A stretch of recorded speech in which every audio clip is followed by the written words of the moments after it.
Ils étaient des centaines dans les rues pour réclamer à Marie-Luce Panchard un changement complet des tarifs de stationnement mis en place à Basse-Terre.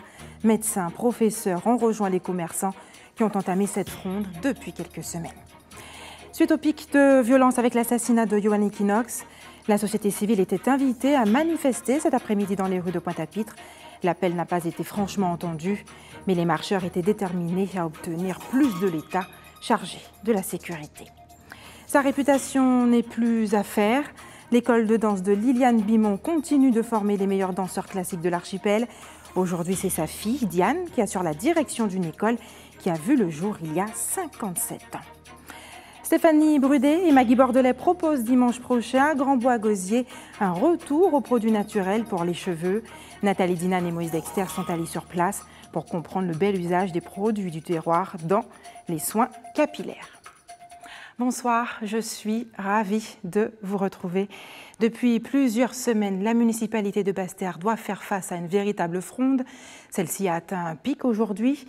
Des dizaines de socioprofessionnels, rejoints par la communauté scolaire, ont défilé dans le centre-ville du chef-lieu, déterminés à obtenir la baisse des tarifs de stationnement. Karen Diamin a suivi le cortège. Ils étaient 300 ce matin à descendre dans les rues du chef-lieu pour manifester leur mécontentement face aux tarifs excessifs du nouveau parking et aussi aux nouvelles zones payantes de la ville.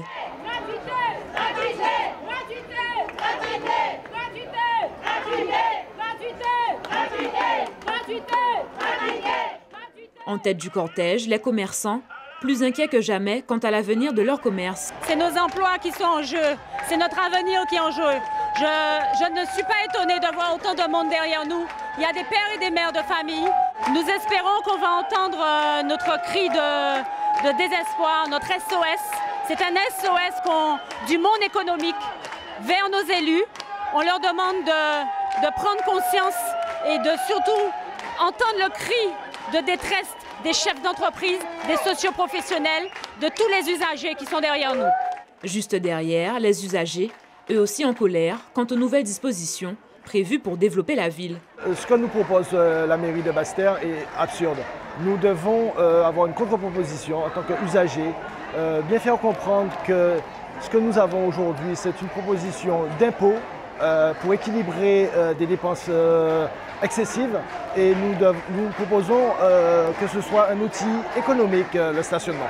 Un peu plus loin, les enseignants du lycée Gerville-Réache qui, eux, dénoncent une impossibilité d'accomplir leur devoir d'éducation. Nous avons, nous enseignants, globalement, c'est le point de vue de la grosse majorité des enseignants, nous nous sommes réunis en heure syndicale et le point de vue, vous l'entendez derrière moi, il n'appartient pas aux enseignants de payer pour venir travailler. Nous avons une mission éducative à accomplir, il faut le faire dans les meilleures conditions possibles. Après avoir marché dans une ville où tous les commerces avaient baissé rideau, le cortège est arrivé à son point culminant, où chacun leur tour, les professionnels ont pu s'exprimer. Nous qui sommes la cheville ouvrière de la médecine ambulatoire, nous nous déplaçons énormément sur le terrain. Par conséquent, il faut aussi qu'on puisse en tenir compte. Or, j'ai l'impression, c'est plus qu'une impression, quand on regarde les propositions qui nous sont faites, rien n'est pris en compte. Donc, nous sommes dans une situation où il y a une pression sociale, fiscale qui s'impose encore à nous et à nos patients, et puis devant une situation aussi qui ne nous offre pas la possibilité de travailler et d'offrir des soins de qualité à nos patients. À l'issue de cette mobilisation, le collectif aura pu remettre à la municipalité un cahier de doléances dans l'espoir d'une rencontre rapide afin de trouver une solution arrangeante pour l'ensemble de la population. Et la maire de Basse-Terre, Marie-Luce Panchard, s'est toujours déclarée favorable au dialogue. Pourtant, aucun accord ne semble se préciser. Pourquoi les parties n'arrivent-elles pas à s'accorder? L'analyse tout de suite de Karen Diamin. Hors du département, pour raisons professionnelles, Marie-Luce Panchard n'a pu être présente ce matin pour assister au rassemblement de sa population. Une absence justifiée par la non-information quant à ce rassemblement. Ça fait à peine une semaine que nous avons su qu'il y avait cette manifestation. Et donc je découvre cette manifestation et donc nous avons toujours été à l'écoute. Donc le maire est prêt à recevoir une délégation dès son retour. Alors que les commerçants et autres professionnels ont eu l'impression de ne pas être entendus, Du côté de la municipalité, il s'agissait d'un tout autre discours. Ce que je peux dire, c'est qu'on est en communication, en réunion depuis plus d'1 mois, peut-être même plus de 2 mois, avec l'Union des commerçants de Basse-Terre. On a eu plusieurs réunions et on a même eu des avancées. Apparemment, ce n'était pas suffisant. Et aujourd'hui, on a un collectif. Mais ce collectif, nous avons, depuis 1 semaine, on n'a pas eu un courrier, une adresse, quelqu'un qu'on peut appeler pour ce collectif. Si la municipalité a déploré ce manque de communication, elle reste tout de même consciente des enjeux d'une telle mobilisation. De toute manière, on pourra régler les problèmes secteur par secteur. On ne peut pas régler le problème du médecin, qui n'est pas le même que le problème de l'éducation nationale. Et je peux vous dire qu'à la date d'aujourd'hui, on a déjà certaines avancées par corps de métier et nous sommes prêts à l'écoute. Nous arrivons à avoir un accord. Voilà. Un accord qu'il serait simple de trouver, selon les riverains. Mais pas aucune raison, bon butin, là où on monte Basse-Terre, ou quand on côté pour garer voiture, mais on seul butin, c'est bien trop cher. C'est cher là, il faut baisser le bras. Est-ce que vous comprenez pourquoi ces commerçants là qui marchent dans la rue là? Eh bien, ils vont marcher d'après, ils peuvent vendre. Mais si vous pas de côté pour garer voiture, ils ne peuvent pas butin non plus. Il faut un non côté pour garer voiture pour un magasin. Ouais. Alors, ces commerçants là qui fait ça, d'après, ils payent les clients. Mais les clients ont l'habitude de venir, qui est toujours venu. En attendant, Marie-Luce Panchard sera de retour le 3 octobre prochain et se dit prête à recevoir une délégation pour continuer le travail entamé. Après la marche spontanée autour de quelques artistes et celle de la communauté scolaire, la société civile était appelée à manifester aujourd'hui à Pointe-à-Pitre pour dire non à la montée de la violence.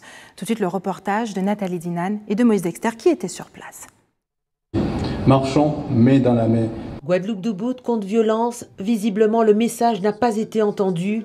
Il n'était pas plus de 200 participants à la marche pour dire stop à la violence. Rassemblés devant la mairie, après 1 minute de silence, ils se sont élancés dans les artères du centre-ville de Pointe-à-Pitre. Qu'à cela ne tienne, ceux qui étaient présents étaient venus manifester leur révolte. Ils ont voulu ce sursaut collectif pour dire plus jamais ça. Je suis concernée parce que c'est un enfant qui est mort et moi j'ai des enfants et j'ai des petits-enfants.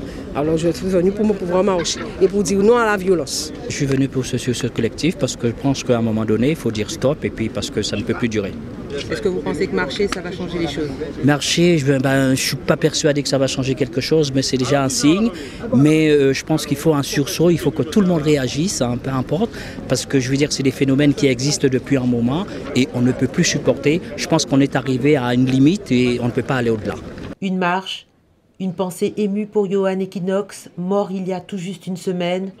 Une pensée émue pour Loïc, Cédric, Dorian et tant d'autres sauvagement assassinés. L'heure est venue de prendre ses responsabilités, d'interpeller. Alors nous tous, nous devons prendre nos responsabilités.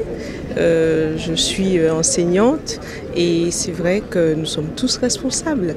Nous devons agir vis-à-vis des jeunes pour leur donner de bonnes valeurs, leur donner des chances de réussite, de s'insérer dans la société et pour que tout se passe bien. Une marche pour beaucoup, ça ne sert à rien. Mais quelle est la solution? Que faire pour endiguer cette violence? Ensemble, proposons pour avancer. Quand finira donc ce cortège macabre? Et le recteur de la Guadeloupe nous a rejoint sur ce plateau. Camille Galap, bonsoir. Bonsoir. Merci d'avoir accepté notre invitation. C'est moi qui vous remercie. Alors, c'est la 3e marche depuis la mort de Johan Equinox. Depuis, 2 autres fusillades ont eu lieu en Guadeloupe. La dernière, la plus récente, c'était hier soir. On peut se demander qui était non loin du site où a été tué justement ce jeune homme, on peut se demander si un dispositif de sécurité a vraiment été mis en place aux abords des établissements scolaires, par exemple. C'est-à-dire qu'effectivement, par rapport à ce que vous décrivez, des situations de violence qui avaient déjà démarré bien avant hélas, le meurtre du jeune Johan Equinox, c'est vrai que les forces de police se sont installées aux abords des établissements et c'est vrai que maintenant nous devons travailler de façon beaucoup plus efficace pour pouvoir sécuriser les abords justement en réfléchissant à un cheminement des élèves pour qu'ils aillent reprendre des transports en commun notamment et puis aussi renforcer la présence des policiers. De façon concrète, qu'est-ce qui a été fait ? Qu'est-ce qui a été fait? Beaucoup de choses ont été faites quand même malgré tout, puisque depuis plusieurs mois, nous travaillons en coproduction avec la ville des Abîmes, les services de l'État, pour qu'il y ait plus de patrouilles de police qui passent aux abords. D'ailleurs, le jour où le jeune Yohan Equinox a été assassiné, quelques minutes avant, aux abords du lycée, une patrouille de police était passée. Mais c'est vrai qu'il faut avoir une gestion globale du dispositif. C'est vrai qu'il y a une prise de conscience qui est nécessaire auprès des jeunes pour que, sur les attitudes aussi, sur l'utilisation de ces téléphones portables par exemple, ce sont des outils, des objets qui sont souvent des éléments qui attirent les jeunes pour qu'ils puissent les récupérer. Il y a toute une pédagogie à faire auprès des jeunes.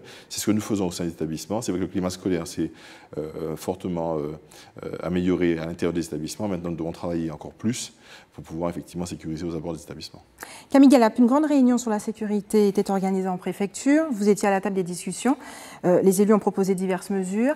Qu'est-ce qui a été prévu dans ce plan pour lutter contre la délinquance concernant le volet éducation? Le volet éducation, c'est à l'intérieur des établissements, déjà le fait qu'il y ait beaucoup d'échanges avec les élèves pour qu'ils prennent conscience des dangers, des comportements, les questions liées à la relation avec les familles aussi, pour que chacun prenne sa part de responsabilité par rapport à cela. Et nous avons beaucoup d'éducateurs à l'intérieur de l'éducation nationale, travaillent en partenariat avec les collectivités territoriales, avec les associations, les fédérations de parents d'élèves qui travaillent en étroite collaboration avec nous. Je crois que c'est de façon collective que nous allons pouvoir enrayer ces processus de violence dans notre académie. Concernant le processus de violence, on l'a remarqué, hein, les élèves ont filmé justement la scène. On a presque le sentiment qu'ils y ont pris du plaisir. Est-ce qu'une action de sensibilisation sera mise en place justement auprès de ces jeunes ?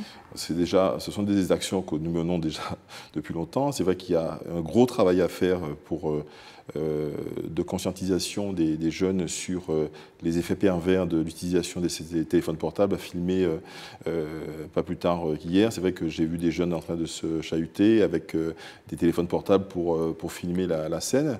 Je me suis avancé et les jeunes se sont dispersés. Bon, mais c'est vrai qu'il y a tout un travail éducatif qui doit être prolongé au-delà de l'école, qui doit se faire au niveau des familles, avec les associations, et qui a une certaine traçabilité des jeunes déjà repérés, qui posent des problèmes, qui sont absents, des décrocheurs potentiels, pour que ce continuum soit assuré, pour que lorsque l'élève sort du dispositif scolaire, par exemple, qu'on sache où il est parti, qu'est-ce qu'il est devenu, et qu'est-ce qui a été fait pour pouvoir lui proposer une solution en termes de poursuite d'études, en termes d'insertion professionnelle. Camille Galap, de plus en plus de parents tentent de retirer leurs enfants du système scolaire. Certaines communes affirment recevoir de plus en plus de demandes, notamment depuis ce fameux drame.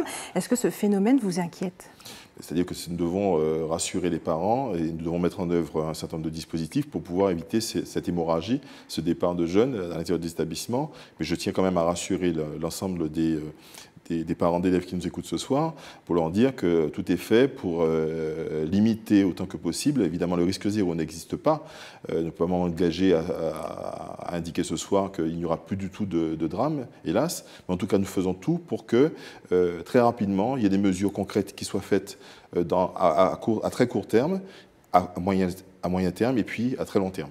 Du côté du gouvernement, en tout cas, on essaie de les garder le plus longtemps possible. La ministre de l'Éducation l'a annoncé aujourd'hui, sa volonté en tout cas de rendre la scolarité obligatoire jusqu'à 18 ans, parce qu'aujourd'hui, c'est jusqu'à 16 ans. Est-ce que vous pensez que cette mesure peut être efficace pour lutter contre le décrochage scolaire ? C'est vrai qu'on a un dispositif qui est quand même assez particulier, puisque nous constatons effectivement que les jeunes sortant du système scolaire à l'âge de 16 ans, sortent, entre guillemets, pour les décrocheurs, un peu des radars.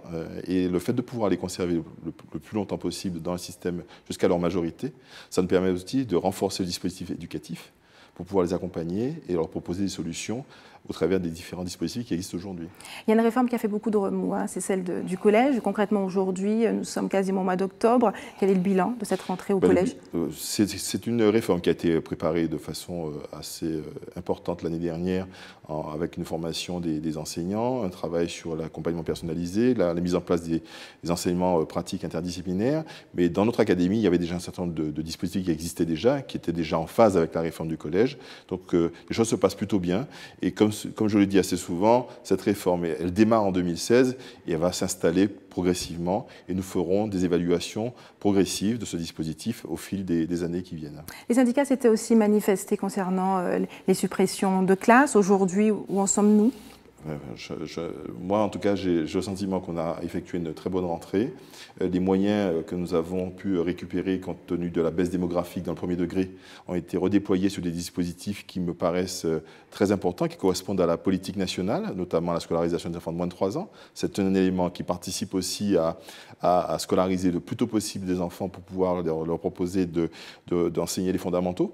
Ça, c'est une proposition que j'ai pu faire lors de la réunion d'ailleurs à la préfecture sur la question liées à la sécurité, puisque la socialisation, notamment dans les zones d'éducation prioritaire, le fait de proposer à des familles défavorisées de scolariser leurs enfants, ça permet aussi d'identifier les problématiques qui peuvent se poser au sein de la famille et de pouvoir accompagner ces enfants-là le plus longtemps possible pour qu'ils soient dans une dynamique de parcours. Et puis, un dispositif qui a été aussi mis en œuvre cette année de façon très importante, c'est le dispositif plus de mètres que de classe, notamment 2 enseignants dans une classe, pour pouvoir, notamment en éducation prioritaire, pour pouvoir faire de la pédagogie différenciée en fonction du profil des élèves et avec des méthodes pédagogiques qui sont très innovantes.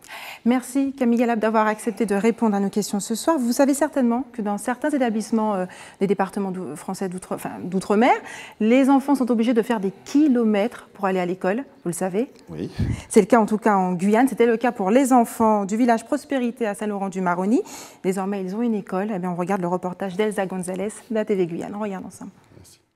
La rentrée n'était pas la même pour tout le monde cette année. Au village Prospérité, les élèves ont découvert leur nouvelle école ce lundi. Ça s'est passé dans le calme, ça s'est bien déroulé.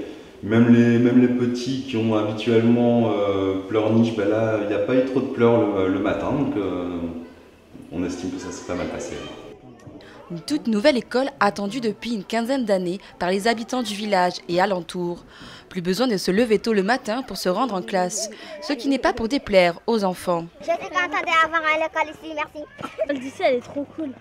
Ici, le directeur et l'ensemble du corps enseignant veulent jouer sur la proximité, valorisant l'échange et le suivi auprès des parents directement sur place. Cette école sert essentiellement aux enfants qui habitent ici au village, mais aussi aux Saramaka qui sont là, qui habitent autour. Là. Donc on est quand même à 15 km de Saint-Laurent. Ça évite aux enfants de prendre le transport scolaire, de rentrer tard à la maison. Donc voilà, c'est une école de proximité. Avec 4 classes de 2 niveaux, l'école est à la dimension du village. À terme, le directeur souhaite mettre en place des projets pédagogiques favorisant le bien-être des élèves. Nous allons essayer de mettre en place les projets d'école. On compte cette année travailler sur l'embellissement de l'école, sur rendre l'école accueillante. Donc pour cela, on va essayer de mettre en place un jardin pédagogique, faire des plantations. Nous allons créer des grandes fresques sur contreplaqué, donc chaque niveau aura des peintures à réaliser. Voilà, essayer de mettre un peu de verdure, un peu de couleur à l'école dans un premier temps. Avec 19 écoles primaires déjà ouvertes dans la commune de Saint-Laurent-du-Maroni et alentour, l'établissement scolaire de Prospérité est la 20e école élémentaire. Un phénomène qui tend à se développer au vu de la démographie grandissante dans l'ouest guyanais. Restez sur ATV Guadeloupe dans une poignée de minutes. Gros plan sur l'entretien des cheveux avec des produits naturels. Les meilleurs produits se trouveraient à proximité dans votre jardin. Stéphanie Brudet sera avec nous pour nous en parler. Et puis la première école de danse de la Guadeloupe nous a ouvert ses portes. Les Bimons, une passion transmise de mère en fille. Et puis c'est une révélation politique qui risque de faire couler beaucoup d'encre. La Chambre régionale des comptes a publié hier un rapport qui révèle que les comptes administratifs de l'ancienne région de la Martinique étaient excédentaires de 500 000 €. Pourtant, arrivé au pouvoir, Alfred Marie-Jeanne avait trouvé un déficit. Le reportage est signé Frédéric Mazy et Michelet François. Pas de déficit, mais bien des comptes administratifs en excédent pour l'ancien conseil régional. Plus de 530 000 €, c'est le résultat du rapport de la Chambre régionale des comptes, un chiffre bien loin de ce qui avait été présenté par la nouvelle collectivité. La CTM estimait que les comptes de l'ex-région l'an dernier étaient en déficit de 23 millions d'euros. Pour l'ancienne majorité, la vérité est enfin rétablie. Il ne fallait pas surtout rester dans ce que j'appelle l'esprit de revanche, et c'est la réalité. Il n'y a pas de déficit, tout simplement parce qu'il y a eu il faut dire le mot, un certain nombre d'insincérités et d'irrégularités qui ont été commises par la nouvelle majorité. Et le juge financier, après retraitement des données, dit qu'il n'y a pas de déficit. C'est cela la seule vérité. Daniel Marie-Sainte, conseiller exécutif de la CTM, a réagi dès hier soir sur les réseaux sociaux. Sur sa page Facebook, le politique a indiqué que la Chambre régionale des comptes a pris en compte des recettes qui ne tomberont pas dans les caisses de la CTM. Il évoque l'impossibilité pour le syndicat mixte du TCSP de rembourser ses dettes à la collectivité. La Chambre régionale des comptes, elle, affirme se cantonner à son rôle, vérifier les dépenses et engagements de façon rigoureuse au 31 décembre 2015. Les pièces dont dispose la Chambre, c'est une reconnaissance de dette en quelque sorte de la part du syndicat du TCSP, et donc cela doit être comptabilisé. C'est une créance qui apparaît dans les comptes. Serge Letchimy avait estimé laisser des comptes en excédent de quelques millions d'euros. La nouvelle majorité tablait, elle, sur un déficit de 23 millions d'euros. Des chiffres bien différents de la réalité qu'explique la Chambre régionale des comptes. Selon elle, les documents administratifs de l'ancienne région n'ont pas été réalisés dans les normes, ce qui aurait suscité la différence de prévision entre les deux mandatures. Ce tableau officiel qui est prévu par une instruction comptable n'était pas mis en œuvre par la précédente collectivité dans la forme prévue. Et donc, ça crée une incertitude. Et puis, dans la nouvelle collectivité, comme je vous l'ai dit, les tableaux de bord un petit peu sur mesure que s'était fait la précédente collectivité n'ont pas été repris. Donc, il y avait un flou, un brouillard. D'ailleurs, l'avis l'explique. Et évidemment, quand on est dans le brouillard, on peut être à l'écart de la route prévue. À noter que la CTM doit tenir compte de l'avis de la CRC pour corriger ses prévisions et donc son budget. Il y a un peu plus d'un an, Sandra Sainton, 37 ans, subissait une première opération chirurgicale pour redresser ses jambes arquées. Une déformation très importante qui n'avait pas été prise en charge pendant son enfance. ATV Guadeloupe avait d'ailleurs suivi ce projet thérapeutique. Vendredi dernier, elle a été opérée pour la deuxième jambe. Le début d'une nouvelle vie pour Sandra. Reportage Isabelle Hameau. Sandra Sainton est tout sourire sur son lit d'hôpital du CHU de Pointe-à-Pitre. Et pour cause, sa jambe droite se redresse progressivement. Elle a subi vendredi sa deuxième opération. Pour la deuxième jambe, j'étais beaucoup moins stressée. Parce que en fait, maintenant je connais le parcours en fait. Donc du coup, je suis arrivée moins stressée. Sur cette vidéo amateur, c'est la jeune femme avant qu'elle ne décide de se faire opérer. Moi, j'ai fait mes petites recherches et c'est en cherchant et par le biais d'une copine qui m'avait parlé du docteur Tiaviri qui avait fait déjà au niveau d'une jeune fille une intervention un peu similaire avec une pathologie similaire à la mienne, que je me suis rapprochée du docteur Tiaviri. Et au début, je l'avais interpellé pour savoir justement s'il avait des informations sur les nouvelles technologies. Une opération consistant à redresser ses deux jambes à l'aide d'un fixateur externe. On met le système, on l'indique comme un GPS et on met dans un logiciel sur ordinateur qui va nous indiquer la route à suivre et c'est le système en fait après qui va faire le redressement. Suite à cette longue intervention, Sandra restera 2 mois hospitalisée au CHU. C'était une intervention qui se fait en 2 étapes. La première étape, c'est bien sûr poser le matériel. L'étape suivante, c'est le redressement du membre par le matériel. Mais l'étape suivante, en fait, c'est le matériel qui le fait. Nous, on opère Sandra, c'est une intervention qui est quand même assez lourde. Ça a duré 8 heures de temps, où on posait tout le matériel avec ce qu'on appelle des ostéotomies. On coupe l'os pour que ça puisse se redresser. Aux Antilles, les maladies osseuses sont fréquentes. Selon le médecin, il est préférable de les traiter dès l'enfance. Il faut savoir qu'en Guadeloupe, il y a beaucoup de jambes arquées. Donc, il faut prendre en charge. Parce qu'en Guadeloupe, il y a ce qu'on appelle maladie de Blount, où ça peut donner la même déformation que celle de Sandra.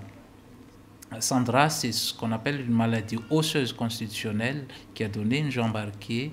Quant à Sandra, il lui faudra encore quelques mois de rééducation pour retrouver l'usage complet de ses 2 jambes. Nul besoin des produits industriels pour avoir de beaux cheveux. C'est ce qu'entendent en tout cas démontrer Maggie Bordelais et Stéphanie Brudet. Ces deux jeunes femmes organisent ce dimanche une journée autour des produits du jardin pour prendre soin de ses cheveux au local de l'association Concorde 2 à Grand-Bois-Gosier. Stéphanie Brudet, bonsoir. Bonsoir. Merci d'avoir accepté notre invitation. Alors, Nathalie Dinan et Moïse Dexter, en tout cas, en souhaitant en savoir plus sur vos fameuses recettes, ils vous ont suivi dans votre laboratoire, c'est-à-dire votre jardin. On regarde ensemble. Ça marche. Maggie Bordelais et Stéphanie Brudet sont en train de confectionner une lotion pour tonifier le follicule pileux et favoriser la repousse. Elles vont donc au fond du jardin chercher des feuilles qui possèdent cette propriété, des feuilles de goyavier rose, les jeunes feuilles de préférence. Lavées, plongées dans une eau portée à ébullition, il ne reste plus qu'à laisser refroidir la préparation avant de la vaporiser sur le cuir chevelu. Les femmes, je pense, les hommes aussi, hein, c'est pour tout un chacun, mais la femme particulièrement, le fait de consommer tout le temps, d'acheter des produits qui ne sont pas systématiquement efficaces, hein, à tous les coups. Donc, il y a comme un engouement, un appel au retour à la nature. C'est bénéfique pour le porte-monnaie et le bienfait pour les cheveux et le corps. Notre jardin créole regorge de ressources naturelles aux vertus trop peu exploitées dans le domaine capillaire. Maggie Bordelais, professionnelle de la coiffure, et Stéphanie Brudet, esthéticienne cosméticienne, ont réuni leurs compétences pour proposer des solutions alternatives adaptées à tout type de cheveux. Donc il faut surtout être libre, faire des choix qui nous font du bien, d'accord, que les cheveux soient défrisés, naturels ou autres, hein, colorés, décolorés. L'important, c'est de faire ce qui nous fait du bien. C'est ça. Et la nature, elle nous porte tout.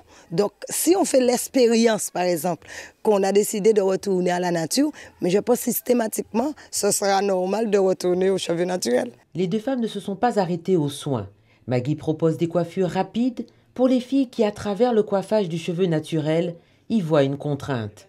Quelle que soit la coiffure qu'on fait, l'important c'est d'aller au plus près de notre nature. Que ça soit en cheveux naturels, le retour, que ça soit le défrisage, que ça soit par exemple une perruque, mais faites ce qui est le plus près de votre nature. C'est ça le plus important, c'est ça le message. Le message, ce n'est pas donner des leçons, mais accompagner et conseiller les gens à être eux-mêmes. Au plus près de votre nature, une manière de se réconcilier avec ses cheveux. Stéphanie Brudet, on pourrait dire que finalement le bonheur se trouve dans le jardin.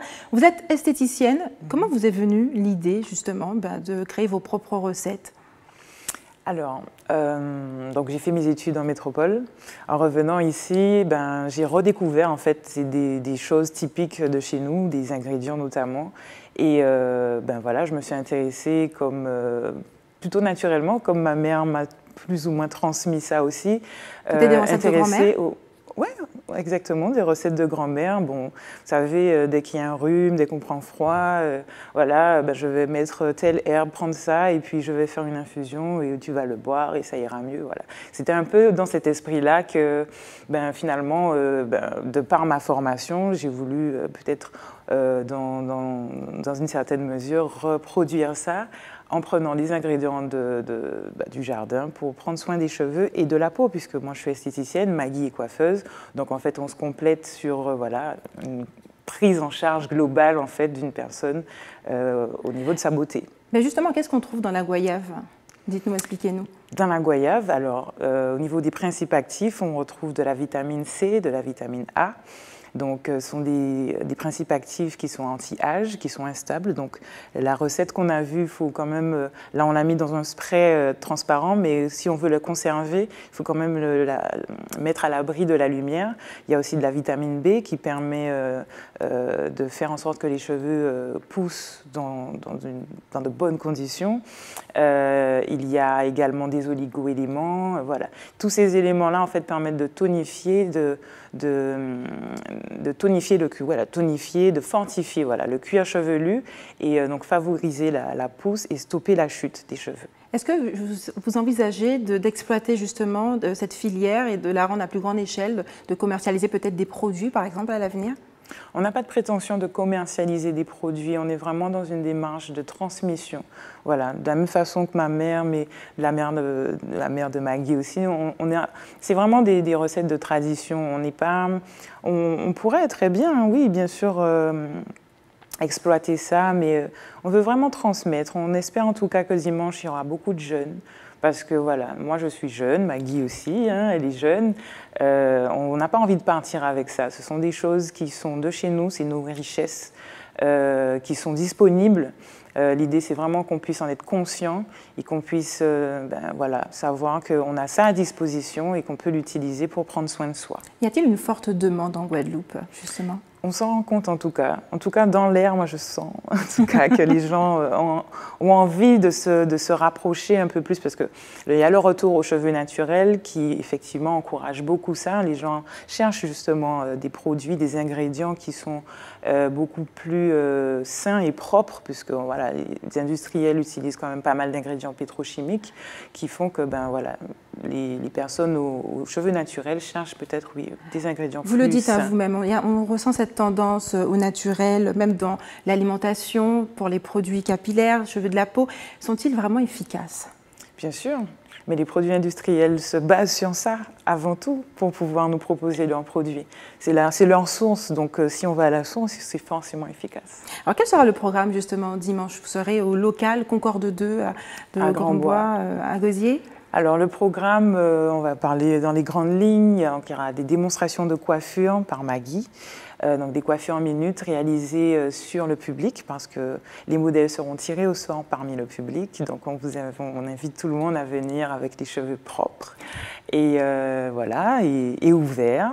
Il y aura des démonstrations de recettes évidemment, donc avec des plantes fraîches.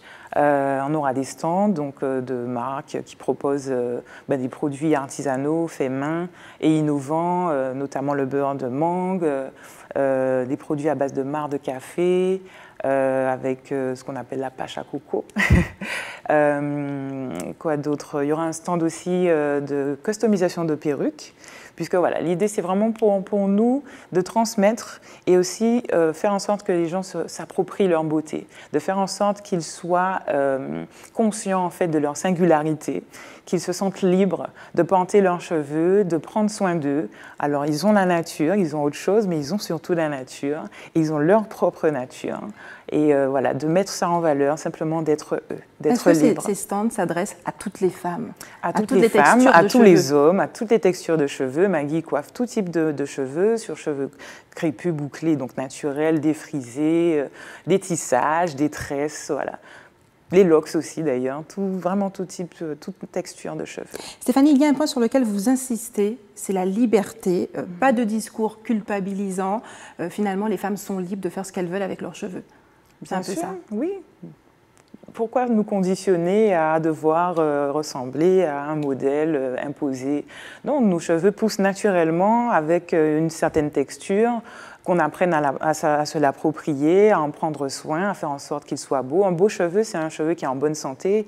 Voilà, le cheveu peut-être crépus, il a sa propre texture qui fait que il est moins brillant parce qu'il est moins lisse, mais ça ne veut pas dire qu'il n'est pas en bonne santé et qu'il n'est pas beau. Ce n'est pas un cheveu brillant qui est gras, ce n'est pas la même chose qu'un cheveu brillant qui est en bonne santé. Stéphanie Brudet, merci d'avoir accepté notre invitation ce soir. Est-ce que vous connaissez l'école de danse Bimont? Non. Vous ne la connaissez pas? C'est la première école de danse qui a ouvert ses portes en Guadeloupe, de danse classique. Okay. C'est une passion transmise de mère en fille. On regarde le reportage de Linda Kayarsi. Il y a 57 ans, Liliane Bimont fondait la première école de danse de la Guadeloupe. Depuis, des générations de danseuses et danseurs ont été formés aux grandes écoles. J'ai des élèves qui sont partis à l'opéra, j'en ai qui ont réussi, j'en ai qui sont partis au conservatoire, j'en ai une autre qui est rentrée il y a 2-3 ans dans une grande école à Paris. Et voilà, c'est de pouvoir les mener jusqu'au bout, de les emmener, de pouvoir partager. On fait des stages aussi. Là, on prépare un stage à New York. Plie.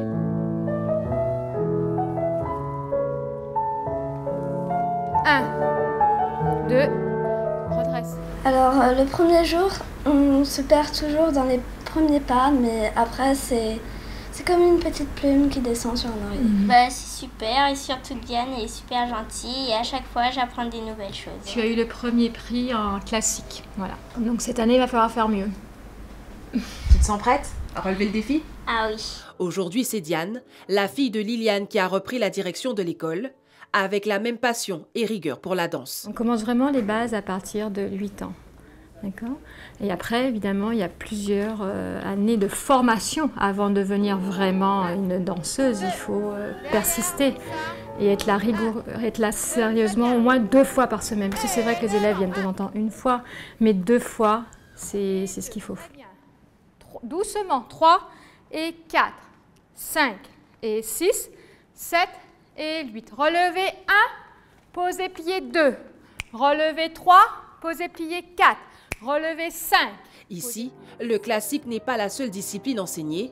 Un large éventail de styles de danse et de cours d'expression corporelle sont dispensés par des professeurs et chorégraphes diplômés. C'est toujours mieux de savoir tout danser.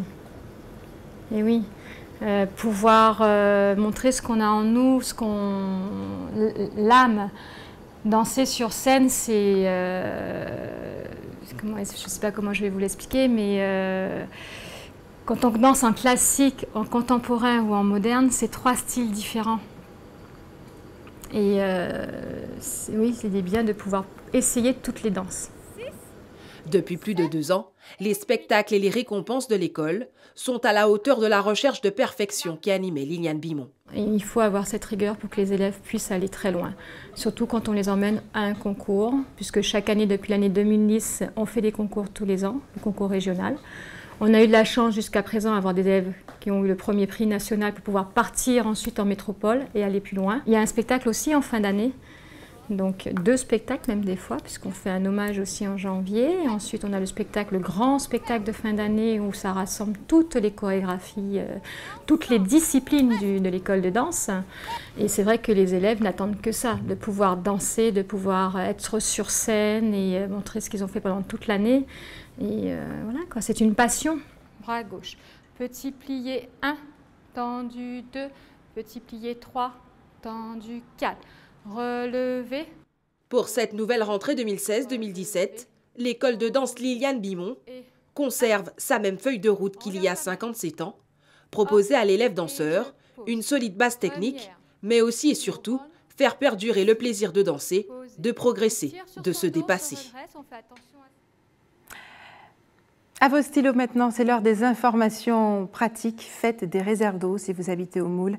La distribution de l'eau sera perturbée, interrompue jeudi à partir de 7 h du matin. Un retour à la normale est prévu en fin de soirée. Même scénario pour le Gosier avec une coupure prévue à partir de 22 h demain soir et un retour à la normale prévu le vendredi matin. Et l'équipe de l'établissement français du sang vous donne rendez-vous demain à l'Hyper-Casino des Marais de Basse-Terre de 8 h 30 à 13 h. Et enfin, si vous êtes témoin d'un événement, n'hésitez pas à nous contacter au 0590 71 2 fois ou à nous envoyer un email à rédaction@atv.gp ou encore si vous avez des communiqués à nous transmettre, n'hésitez pas également à nous transmettre vos informations à l'adresse b.fiari@atv.gp ou à envoyer vos communiqués via notre fax 0590 60 65 63. C'est la fin de notre édition locale et régionale. On se retrouve dans un court instant pour le rappel des titres.